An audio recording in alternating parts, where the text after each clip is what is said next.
I told Mr. Washington I wanted to become a disc jockey. Someone asked me to tell this story. And he said, Les Brown, he said, if you want to do anything worthwhile in life, you've got to be hungry. And so I started working to develop myself. He said, I want you to practice every day being a disc jockey. I said, but I don't have any job now. He said, it doesn't matter. He said that it's better to be prepared for an opportunity and not have one than to have an opportunity and not be prepared. So every day I was working to develop myself. And that's what you must do. And as I was working to develop myself, I applied for a job as a disc jockey, WMBM on Miami Beach. I went to a guy named Milton Butterball.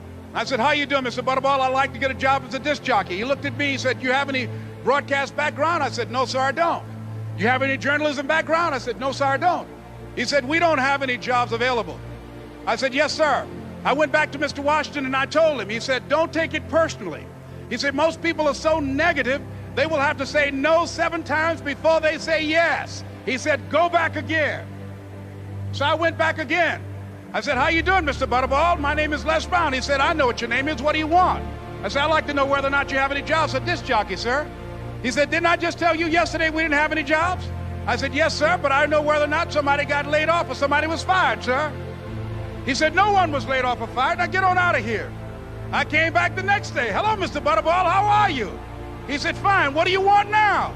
I said, I'd like to know whether or not you got any jobs, sir. Didn't I tell you the last 2 days we didn't have any jobs? I said, yes, sir, but I don't know whether or not somebody got sick or somebody died, sir. He said, no one got sick or died. Now don't come back here and throw me out again. I came back the next day like I was seeing you for the first time. I said, hello, Mr. Butterball, how are you? He looked at me with rage. He said, go get me some coffee. I said, yes, sir.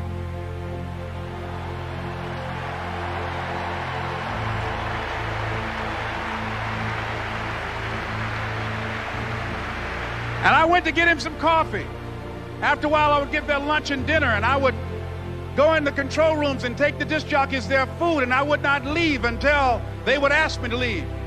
Then they started trusting me to pick up entertainers that came to town.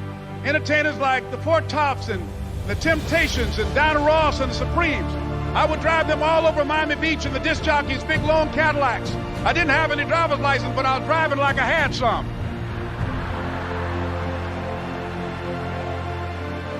And one day, one Saturday afternoon, while I was at the radio station, a guy named Rock was drinking while he was on the air.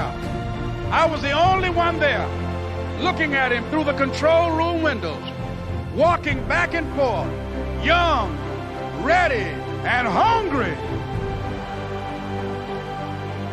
I was saying, drink, Rock, drink. Drink, Rock. I'd have gone to get him some more if he'd asked me to. Pretty soon the phone rang and it was the general manager. And I answered the phone. I said, hello? He said, Les, this is Mr. Klein. I said, I know. He said, Rock can't finish his program. I said, I know. He said, would you call one of the other DJs in? I said, yes, sir. I hung the phone up. I said, now he must think I'm crazy. I called my mom and my girlfriend, Cassandra. I said, y'all turn up the radio and come out on the front porch. I'm about to come on the air.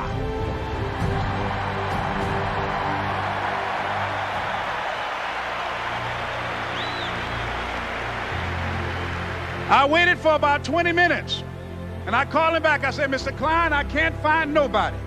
He said, young boy, do you know how to work the controls? I said, yes, sir. He said, go in there and don't say nothing here. I said, yes, sir. I couldn't wait to get behind those controls. I put on an old Stevie Wonder record called Fingertips. I sat down behind that turntable. I said, look out, this is me, LB Triple P, Les Brown, your platter playing papa. There were none before me, and there will be none after me. Therefore, that makes me the one and only. Young and single and love to mingle, certified, bona fide, indubitably qualified to bring you satisfaction, a whole lot of action. Look out, baby, I'm your love man. I was hungry. I was hungry. You got to be hungry.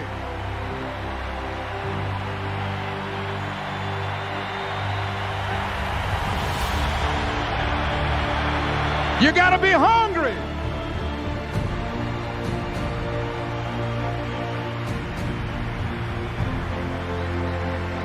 So, ladies and gentlemen, If you want to make your dream become reality, the people that are running at their dreams know that it's possible that you can live your dream, that it's necessary, that you're relentless, that you have a plan of action, that you are creative. The people that are living their dream are finding winners to attach themselves to. The people that are living their dreams are the people that know that if it's going to happen, it's up to them. And they're resolving within themselves, it's not over until I win. The people that are running after their dream know they're going to have hard times. They keep on running because they're saying within themselves, I'm the one, I'm the one. No matter how bad it is or how bad it gets, I'm going to make it. The people that are running after their dreams are the people that are hungry. Shake somebody's hand on your right and left and say, you got to be hungry.